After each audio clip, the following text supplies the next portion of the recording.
We're going to go ahead and get started since it's 2 p.m. I want to welcome everybody to our webinar for the special interest group for Microsoft Power BI. Today we're going to be talking about leveraging unstructured data to drive membership engagement. So I hope everybody made it to the right place. We keep this rather informal, so we'll go through introductions in the agenda, then dive in. We do have a live chat as well, so feel free to engage with your peers and or the speakers. We're going to pay attention to that live bar, so if you have questions throughout, please throw them in there. And then at the end, we'll also leave time for Q&A to go through any questions that might come about. So today we have a number of speakers. We have Kristin from ASAE, Kyle from NAFSA, myself, Julie, I can't not say my last name. It's weird introducing myself without saying it. Julie Sciullo from Association Analytics, Matt also from Association Analytics, and Tamsin from our team as well. Over on the right-hand side, you will see the Power BI Special Interest Group for associations and nonprofits. If you have not joined and would like to join, go ahead and click the link here, and we'll also share these slides after, and you can join the group as well.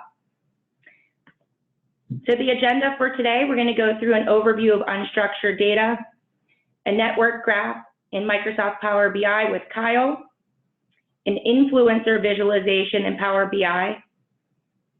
Then Kristin from ASAE is going to share both some structured and unstructured data visualizations from her group. And then we're going to go into questions and answers with the entire group. Again, please feel free to talk freely in the live group, and we'll pay attention to that as well as we go through. So we are going to be jumping around from the PowerPoint over into Microsoft Power BI, so bear with us. We're actually going to start by going in and just showing you different ways to get everything started, different ways you could be thinking about data. Typically, people are thinking about structured data, transactional data coming from, a lot of times they're AMS and other data sources. So we're going to go through a couple of those, and then Matt's going to start to talk about thinking about text analytics and different ways that you could think about unstructured data. So here you just see a visualization around membership overview. So different ways you might start to think about putting together visualizations with our more traditional data sets. So the way that we have this structured, over on the left-hand side, you have a couple of KPIs, usually counts and numbers, again, building everything dynamically. So this might be a more traditional way that you're going through and looking at data. An engagement overview, this might be something that you think about, to bringing together different sources and different data sources into one visualization where you're really getting a 360 view of your members. So you might start to look at an overview and put scores and weights to those different areas of interest from your membership. Getting into some of the other data, a social media overview. So here you just see a screen, an overview of social media data. And lastly, events. So when you're thinking about putting together some events data, you might see something like this, again, with some KPI cards with counts in dollars, of course, weeks out, registrations by type, and again, thinking about building everything down to the lowest level of granularity. So that was just to inspire some ideas and get us thinking about Microsoft Power BI and different ways that we might be able to leverage that. So I'm going to jump back over to the PowerPoint and turn it over to Matt Lesnick from Association Analytics. Go ahead, Matt. Great, thank you, Julie. So this depicts similar data to what Julie was showing. For example, counts based on a point in time, such as memberships by type, something like counts over time, like event registrations by week, or sales amounts by category, which are based on dollars. Something those have in common are they're very kind of discrete, sort of predetermined in some way data, which is very different than less structured text data. So if you think about the different types of text data that is available and potentially very very valuable. Some of these things we'll talk about in a few case studies. There are community discussions. Of course, there are articles, whether they be in publications, books, or speaker proposals or abstracts, or journal submissions. That's all very valuable data that indicates the interests of members. And even customer support scenarios like voice calls or messages. And whatever else you could think of, you could note in the text area as well. Yeah, something we were talking about last week at Digital Now was this idea of listening to our members, right? There are these different areas that our members are actually communicating with each other that we could start to leverage and really understand what's important to our members. And these are great examples of how you could do that. Call center, that's another great way, I guess, voice calls and messages. And how can we really combine all of this data to truly listen in real time to our members? And different specific uses of data, for example, you might want to see trending topics by a certain role, or challenges that are specific to regions that really need to be derived from that conversational or text data. Also finding out what people like or don't like. Of course, we can see that through product purchases and links and things like that, but there's much more interesting data from text analysis as well. And the next two are very key. One of them is it can enhance your content strategy. By understanding text data, you can really get a head start on new trends or things that your customers are interested in that maybe hasn't become apparent yet. And the same goes for customized resources. We might have customers that fill out profiles and things like that, but if you can really identify what they're talking about, that's very insightful as well. And if anybody has any other ideas or ways that they're using text data, please feel free to put it over in the live chat and share with everybody else on the call. And these are examples of the more specific information you can derive from text that kind of make it discrete and manageable, like the other examples we've seen. More generally, what is the conversation or content about, and what are key terms, and how can you categorize that content? Where the categorization becomes important because maybe you have a taxonomy for your website or interests that customers express, so that can really be combined together. Also, going back to personalization, how can it be used to filter? Or how is it similar to other content that other customers or members might like? And again, what are the thoughts and feelings that are being expressed by the writer? So we'll talk about a few case studies, and these Kristin will talk about a bit later as well and show some additional information. So here's a scenario where from community data, from a large volume, we extracted certain insightful information. For example, named entities. What that refers to is text analytics can label something as a geography, as an organization.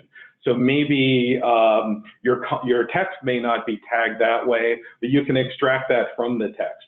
Also, key phrases and term relevancy. How can that text kind of be reduced to make it more manageable? And also term relevancy also sort of compares it across a population of text. And when we talked about how writers are feeling, that's sentiment analysis, which that can be challenging at times, but we realize that the far ends of the spectrum, it could be very useful. If someone is particularly happy or unhappy, it can really come in handy. And we list some technologies that we used here, and there's a lot of different technologies you can use, and we'll talk more about those.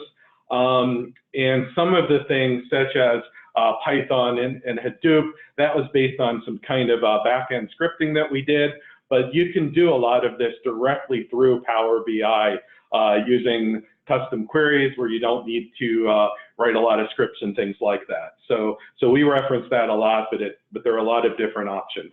So some quick wins in this effort were being able to quickly understand search terms, what's trending. It was very valuable to staff and used by volunteers for outreach and kind of understanding what's important for people, and also reducing the need for surveys.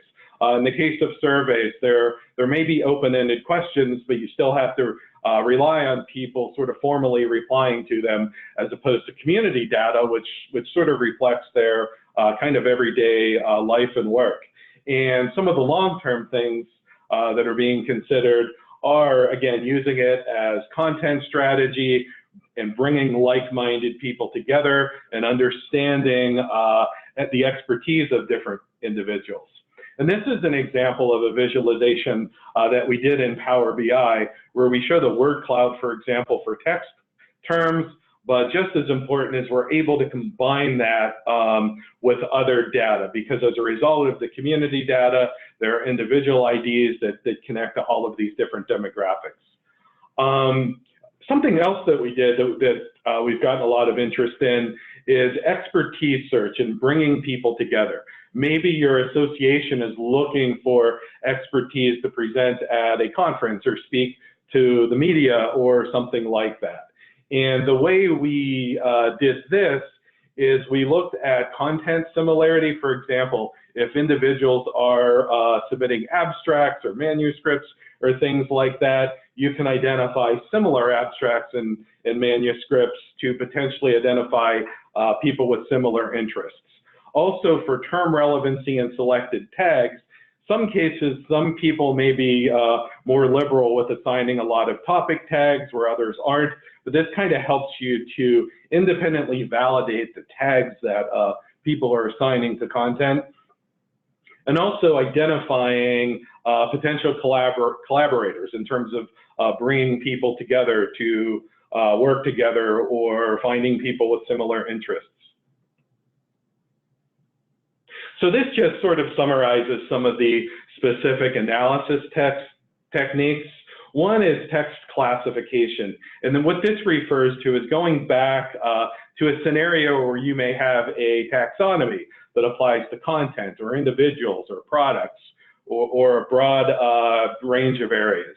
This is where if you have some things that are already tagged, you can use text analytics to tag untagged text that is new. Similar to that is topic modeling. That's where you may not have a specific taxonomy, but it automatically groups text together by different topics. Also clustering, that's what we described before in terms of the expertise search, whether it be bringing people together or you might want to recommend articles or authors to people interactively. That's where the clustering and similarity matching comes into play. It could also come in handy while you're reviewing and determining the abstracts that are scheduled and accepted for different meetings, and also sentiment analysis. As we mentioned before, that can be challenging at times, but it does kind of work at the extremes. It does a good job of quickly identifying people who aren't happy, quickly identifying people who are happy, and potentially taking action on it. If you find that certain individuals or members are unhappy and speaking about it, it's something, of course, you'd want to address quickly. And then finally, we talked about how there are many different approaches and technologies to enable text analytics that you can connect to and use directly from Power BI. And these are some examples: Amazon Web Services, Azure Cognitive Services, which of course is Microsoft and integrates well with Power BI, and also IBM Watson. And those both allow programmatic access, but also interactive access, where you can copy and paste text in programmatically and sort of see and test out the results in real time. Okay, great. Thank you, Matt. Now we're going to transition over to Kyle and Tamsin to walk through some actual visualizations that show you some of this. While we go ahead and transition that, I did want to open it up, can I do this, Brian, to questions. If anybody, we went through a lot of information in the past 15 minutes. So I wanted to open it up and ask if anybody had any specific questions for Matt or the team about anything that they saw before we transition it over to the case studies.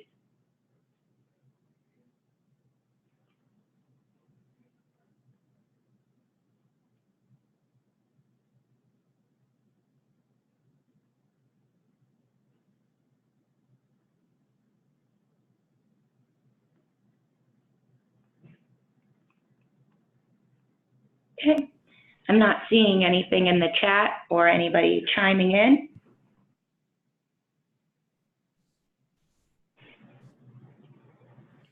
All right, can everyone see my screen? I'm gonna go assume yes. Yes. Kyle, okay. Kyle, let's go ahead and get started. So we have two vises displayed here from NAFSA data showing exhibit data from EventBit, which is just that location data where you're at in an event.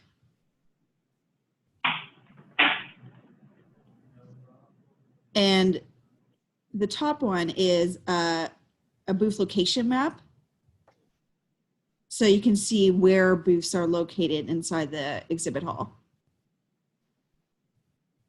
The size of this is the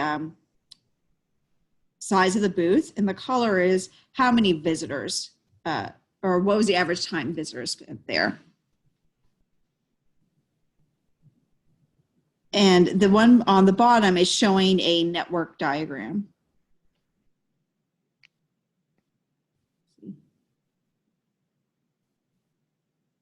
Someone had a question asking There if, is a question. yeah. Go ahead. I was just going to read it out. Are you saying that Power BI can automatically read through the comments and code them into categories? That's for you, Matt.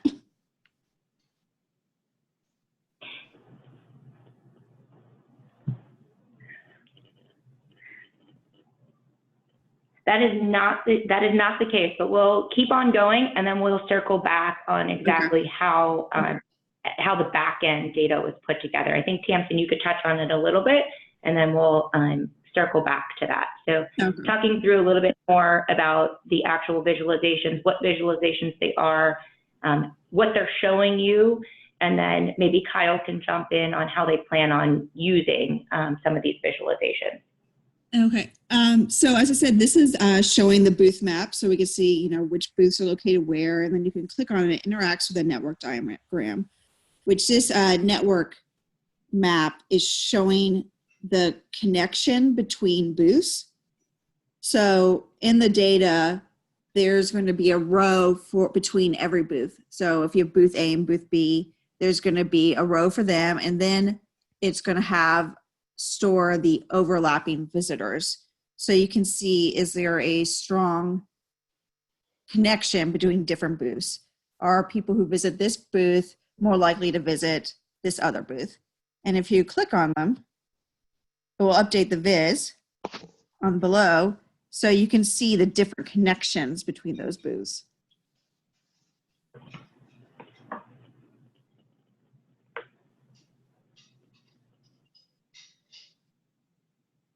So you can see how booths are connecting and how people kind of interact inside the exhibit hall.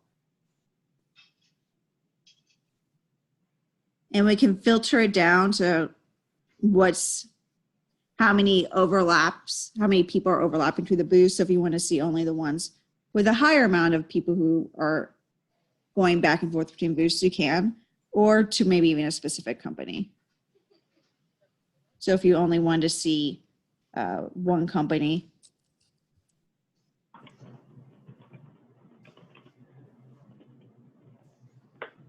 we can filter it down, and then we can see Teradata actually has quite a few connections between the rest of the booths.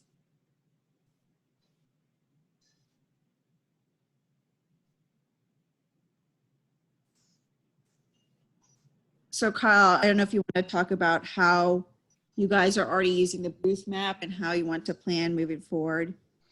Yeah. Can you hear me? Yes. Okay. Yeah.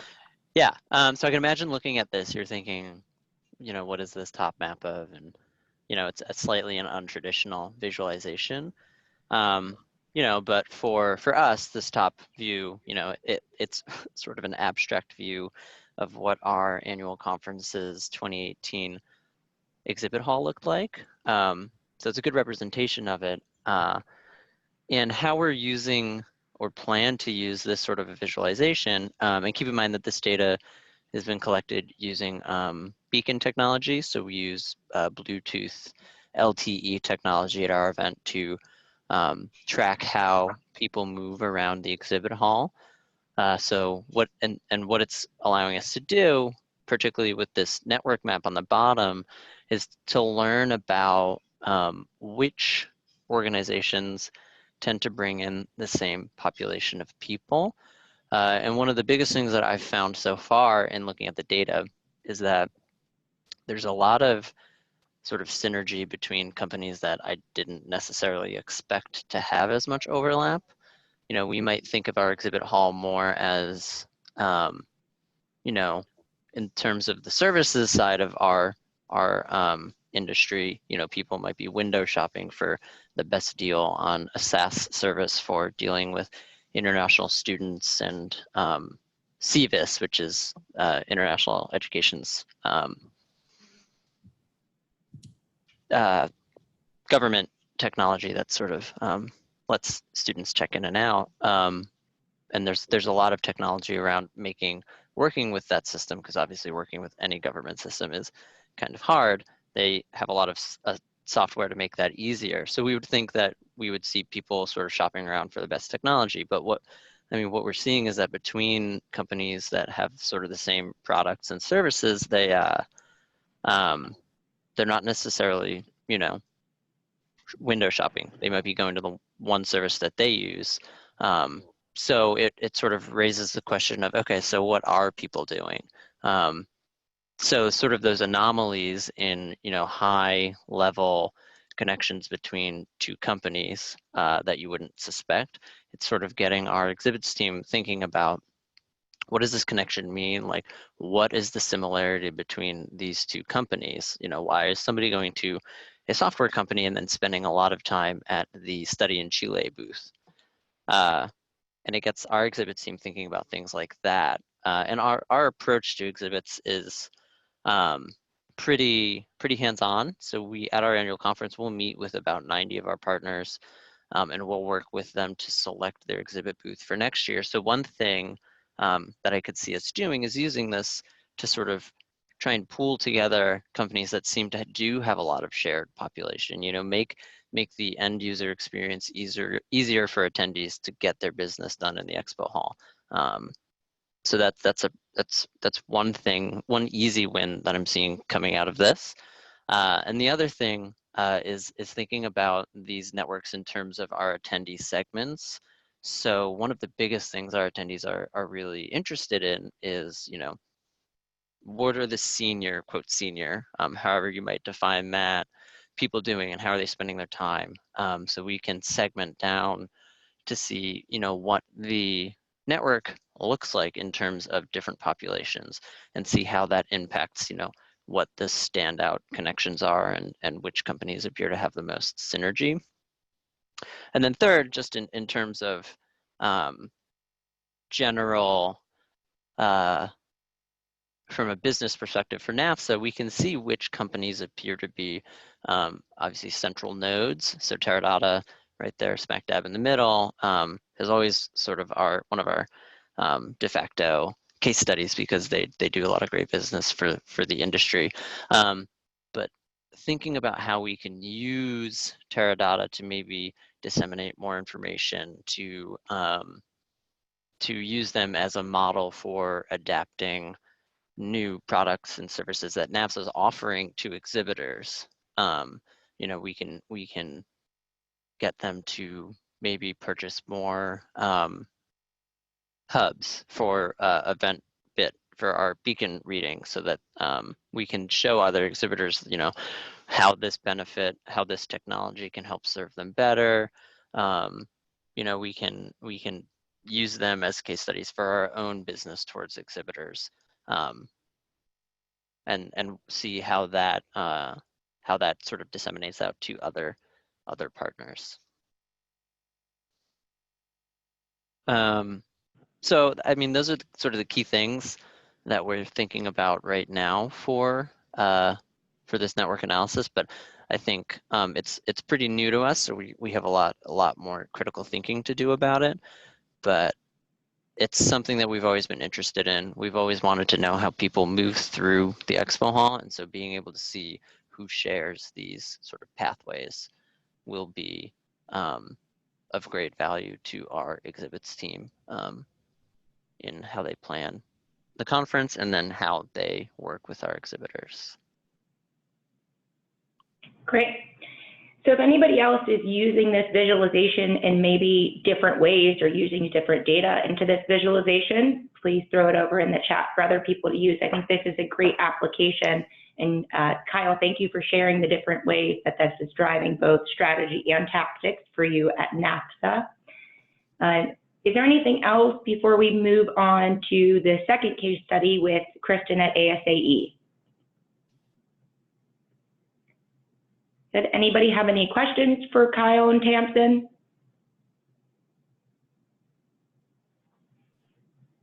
Okay, and we'll also have time at the end as well if you have specific questions, or of course you can reach out one-off to any one of us.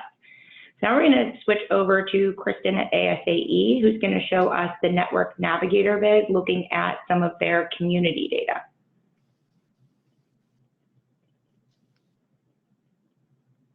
Great, thanks, Julie.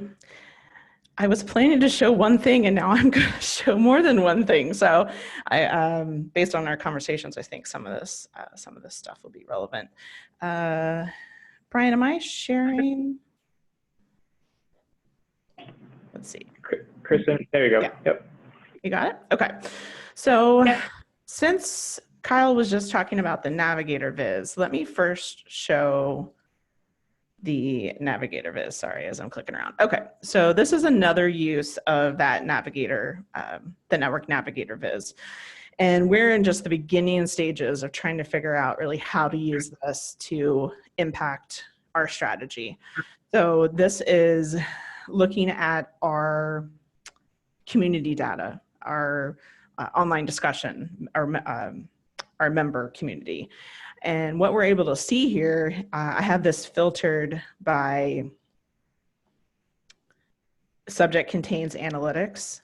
So we could see the conversations that are occurring about analytics within the community. And then we can see the people who are engaged in these conversations. And you can see these kind of these connectors, the people who are engaged in all of the conversations about networking, about analytics. And you can see exactly who's talking about it, how many people are talking about it, and exactly what they're saying. So we envision using this for a lot of different things. First, we're always looking for content experts to provide sessions or write articles. So we feel like this would allow us to understand, what these folks, how these folks are connected, their interest in that area. We also often get asked by our members, like, who's a good person to talk to about this? Who's a good person to talk to about that? So being able to understand, kind of reverse it too, where we could look at the people as the main node and see their conversations as like the secondary node. So we really think we could use this to just understand who's talking about what and their kind of the depth of their engagement within those topics. So that is the Network Navigator stuff. I also wanted to show you guys, going back to, actually I'm going to show you this one first. Going back to Matt's discussion around text analytics, I wanted to show you again how we're using some of the Collaborate data with text analytics. So what I'm showing here is basically just content contains.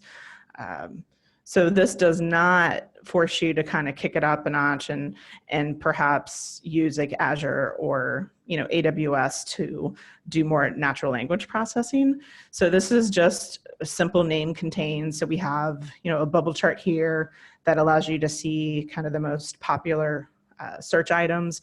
And this is looking at it over time. So you can see like this is GDPR. So it makes sense, and it makes sense that it starts dying around July or the summer. So this is just something really simple that anyone can do with just directly in Power BI to look at, you know, what is being talked about in your communities. And something else that I've done is I've been working with our research group, and they have a project called Foresight Works, which is kind of an environmental scan, kind of a series of environmental scans where we're looking at different drivers of change. So they actually provided me with a list of keywords for one driver. So this is for their anticipatory intelligence driver of change. And so using that keyword list, and that's just a simple table that I have in Power BI, and I can pull all of the discussions from our online community that have those keywords in it. So it just makes it like a one-stop shop for folks to, you know, understand where some of these conversations are happening around the anticipatory intelligence drivers of change. So we can see really quickly, these are the actual community groups. And then if we wanted to, we could, just using the hierarchy, I have it down. This is the subject line of the discussion. And then you can actually get down to the specific discussion as well. So this makes it really easy for the project manager to consume this data instead of, you know, going to Collaborate, which is our online community, and, you know, trying to do searches. It really brings it home here. And we also have some filters over here. So maybe you only want to look at what people who work for associations are saying versus industry partners, or maybe there's a certain community that you want to, you know, see what's being said. So this allows us to see this really at a glance. Okay, so the next one I wanted to show you was this is Collaborate data, but we used some natural language processing tools on this. With this, we used Amazon Web Services, their Comprehend tool to do this, but like Matt said, Azure has basically the same technologies, and so does IBM Watson. But this was looking at data over about, a year and a half time, and it pulls out a number of different things from the data. It pulls out things, entities. So you can see these are the things that were talked about within the conversation set, and it does provide it with a score as well. So you could, you know, look at things that are more heavily weighted. Right now it's just showing events, but we could also just look at, you know, locations, etc. So it kind of parses out the specific entities, and it does the same thing with phrases, and then sentiment, you know, Matt touched on as well. So you could see right now we have it filtered for just negative sentiment. So it looks like there was some grumpiness going on with the executive management section here in June. Well, that's really not true. I shouldn't say that, because sentiment, it's not just that you're grumpy. You know, it could be that people are talking a lot about perhaps, you know, negative member retention, you know, poor member retention, or, you know, just using those negative words. But how we really like to use this is it alerts us, because let's get real, like we're not looking at every single post that everyone's sending, even though we would really like to.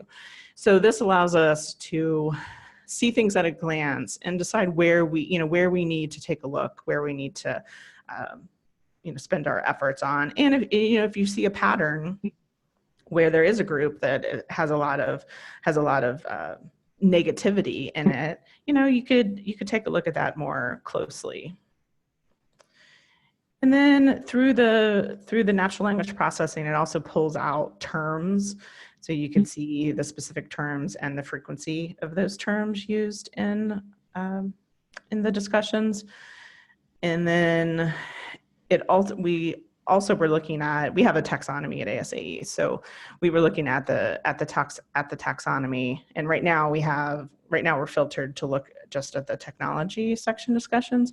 And you can see that the posts are based on, or not based, the posts are kind of about these different taxonomies. And this is the top level of the taxonomy. And then we go down to other levels. So that is a lot of the text stuff that I have to talk about, that I wanted to talk about. Do we have any questions? Comments? Because if not, I assume somebody will interrupt me because I can't see the chat box while I'm sharing. I am going to move on and talk about the key influencers visualization. Somebody's interested on how you came up with your taxonomy. Okay. We went through,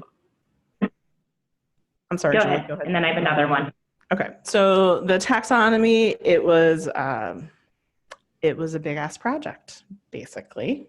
we brought in, we knew we needed outside help because we had built our own taxonomy in the past. And, you know, it was one of those, like, we built it and we were like, okay, we're done with the taxonomy. And that's just not how, you know, a taxonomy should be. So we brought in a outside consultant who focuses on, you know, helping organizations build, you know, more living taxonomies. And so we have had this kind of outline of the taxonomy for maybe 4 years now, but we continue to add and, you know, sometimes move or adjust nodes. And this is consistent through a number of our different areas, like all of our, you know, events, the pubs, the website uses the taxonomy. So just nice to have kind of that consistency in language. Okay, then another one, which we've talked about pretty frequently, word clouds look nice, but do they have any practical value for action? And Kristin's giggling because we talk about this often with a number of different clients. And, you know, from our perspective, they work really well for the executive team. And when the executive team is looking at kind of their overall analytics, again, it looks pretty and they like it. And they might pull out some insights as far as the one GDPR was really large. So, but then how do you really break that down into practical value for action? So have you guys been able to do that, Kristin, or do you analyze it in a different way or pull it down into a different visualization for the actual on the ground teams to get value out of it? Or what do you think about that? Yeah, I'm with you. It's pretty, and it pulls people in, which I think is the most important thing, because if you had a lot of, you know, more kind of table data, people just kind of turn off. So it reels them in, and then you can dig into, you know, who exactly is saying this. We have, let me see if I can pull up this one. So I think Matt had showed this before. So here we have a word cloud here in the center, but then, you know, we could filter it. We could say, you know, what are directors, you know, talking about versus CEOs, you know, what are small staff versus not. So it allows you to dig in a little deeper, but I agree that the word cloud is more just for, to be visual. Pretty, yeah, and that you kind of need to dig deeper and use other, you know, visualizations and other analysis to get to the meat of it. Yeah, another great one here that I've talked about before with your team is the join year. So when you're thinking about your community and first year retention, having a quick glance at what people are talking about in their first year of membership could allow you to engage with them in different ways that could be meaningful. But again, the word cloud is not going to give you all of those answers. It's really diving deeper into the analysis to figure out, okay, who are those individuals? What are they talking about? Then when we're talking about some of the connectors, looking at, okay, can we connect those people more informally to talk about a specific topic? So that's just another kind of practical application of using some of your community data. Yes, John. John says, it comes down to the storytelling capacity of the market researcher, the research team, and their ability to really communicate data. And we talk about this a lot. So you can have a lot of pretty visualizations, you can have a lot of visualizations, and we kind of depict it in two different categories. The red people being IT people, and the blue people being business people. And the people in the middle are the purple people that can really understand both aspects of that and really tell a story in the data. Not everybody has those people on staff or the ability to do that. Kristin and Kyle, both at their associations, have that skill set, and it's really wonderful that they're able to go in and look at the visualizations and relate that back to the business and telling a story around what is the data really telling us, because it comes back to the so what factor. We can have all of these things, but so what? What are we going to do about them? How are we going to break it down in different ways that allow us to take an action as an association that's really going to drive our strategy or our mission? So that's a really great point, John.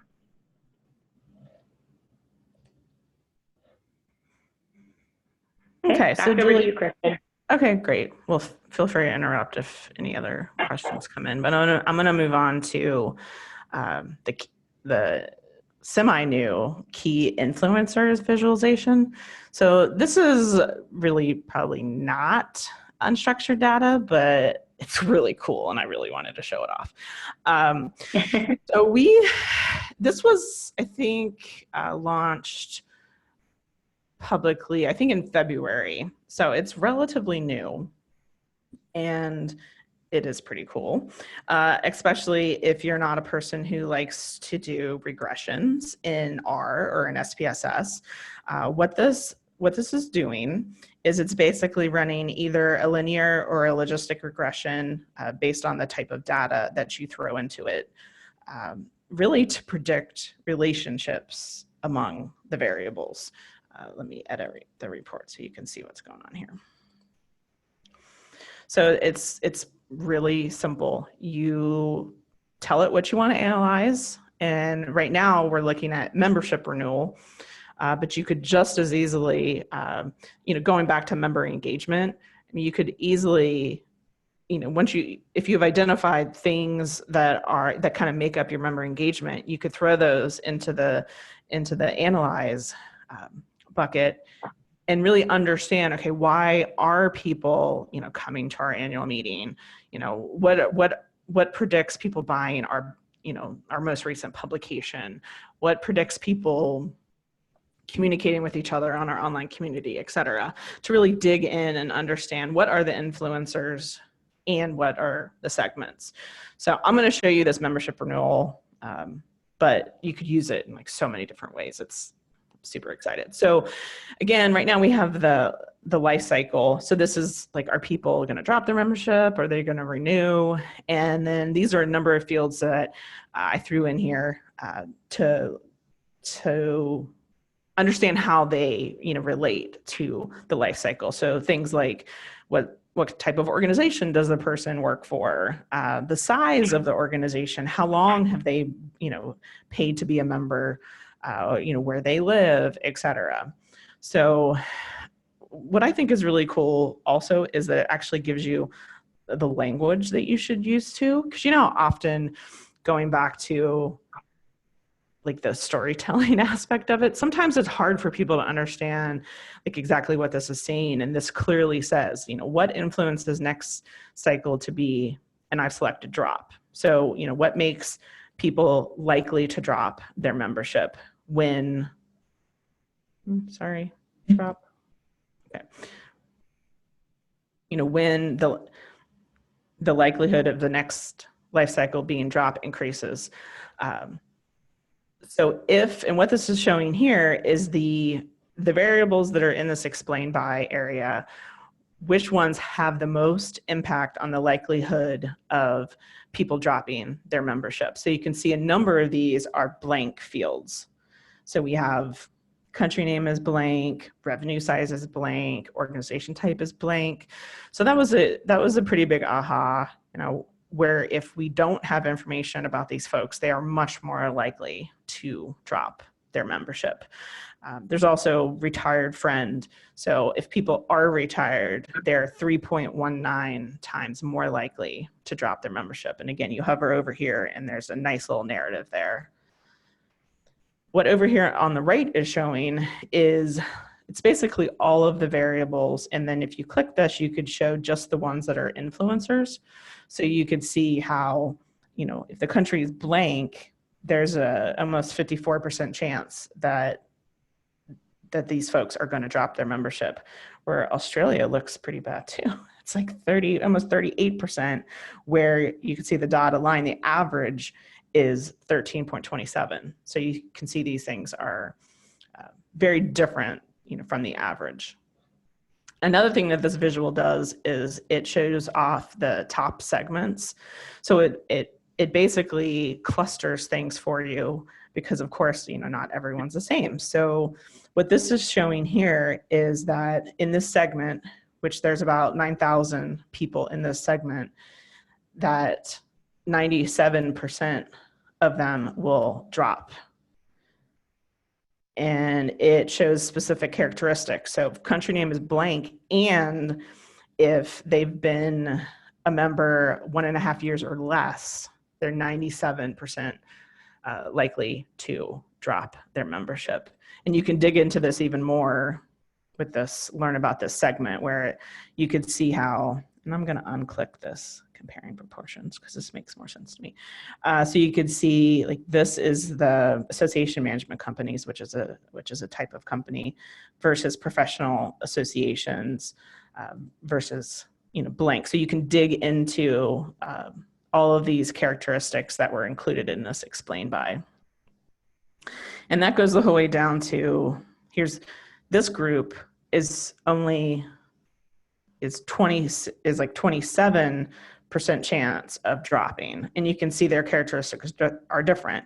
Yes, country name is still blank. But if they are an association professional, and if they've been a member for more than 2.5 years, they're, less likely to drop than this other cluster. So we're in the middle of, of using this data. So we're talking with our membership and our marketing teams to figure out how we can use, these segments as well as the key influencers to really change how we're communicating with these groups and understand that there's a lot more risk with some of these clusters than others. An interesting thing on this one is if you click on key influencers again, is that depending on which variable you use, so some of these are discrete categorical variables such as country name, but if you click on like total years paid membership goes down to, it automatically switches the chart type to show you a different visual because it knows it's using a continuous measure now instead of a discrete. So we can now see that, if paid membership goes down to 5.45 or less, you can see that slope in that line and how it affects it. Yeah, I mean, that's great because when they first launched this viz, you could only use categorical variables. Yeah. And then now you can use continuous ones too. So it makes it much easier. Yeah, and you can add as many as you, well, I haven't hit the limit on this one on the explain.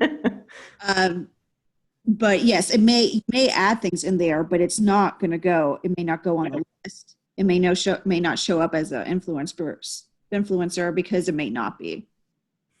Because they actually are using like the probability value. So yeah. The significance test has to be under 0.05. So don't be surprised, if you add something in there and it doesn't show up, nothing shows up as an influencer, it just may not be.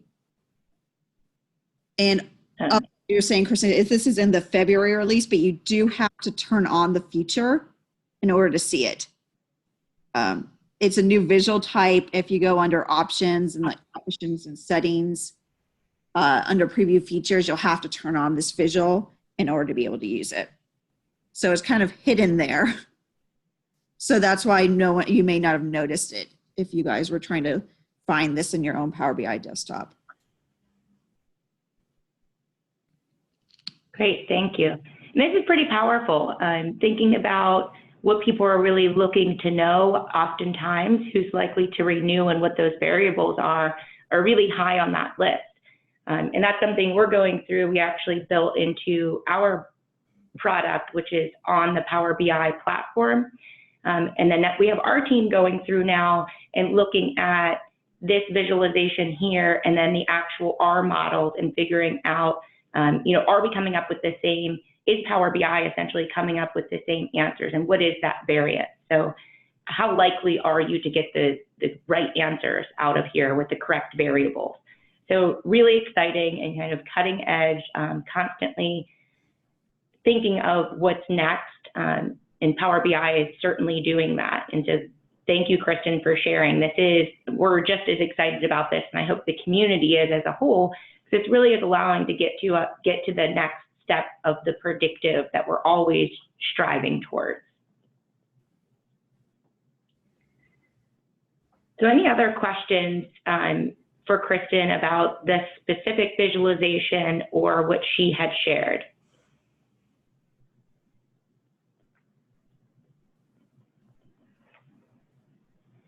Okay. So I think we have about 9 minutes left and we're getting ready to wrap up. John has said we find personas are far more informative when it comes to membership renewals. So I don't know if anybody has similar experience or comment on that.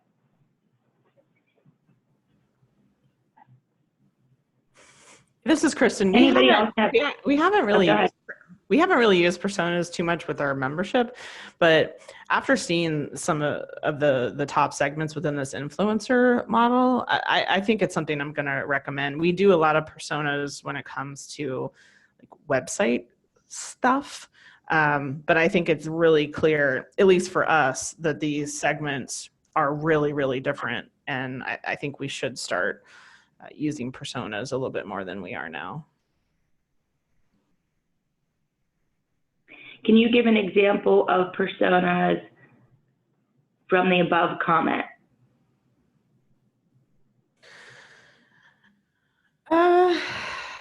Well, I guess you can almost use these top segments as personas. So at least and I'm no persona expert, let me say that. But when we used to do it, when we did it for the web, we often would actually even like attach names to it.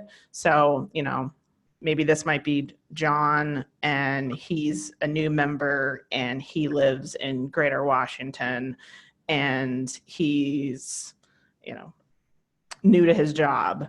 And by using those characteristics, you would understand exactly, how many people fit those characteristics, and you could use actually this key influencers visual to figure out which of those components. Which of those factors play more into the renewal or the attendance or the purchase or whatever. I'm sure somebody has a more elegant way of explaining it. So John said they did a segmentation analysis and condensed the segments into smaller number of personas, which makes sense, right? So, and then you have to think about tying this all together, and this is something we're certainly a big proponent on. So once you have those personas and you're able to break down and maybe do some segmented marketing, do you then have a way to visualize those results and know that it led to the action that you wanted? And so it comes back to having some sort of central repository. Do you have different data sources connected? Kind of what's your overall analytic strategy? And kind of back to what John was saying too, does that align with your association strategy and have actual tactics and actionable steps that could take you there? So that's kind of the broader conversation that we're always having in the association space, is getting to that place where you do, and then finding new visualizations and actions and tactics to support those efforts. Does anybody else have any other questions or comments about anything that we discussed today? We also have Matt here available if anybody had any specific questions about text analytics and some of the stuff we were talking about earlier.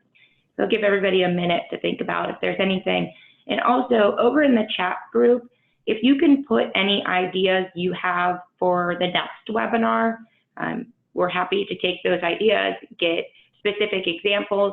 If you yourself have something that you would like to share with the group, we're happy to have you join as a speaker and share some of what you've done in Power BI as well.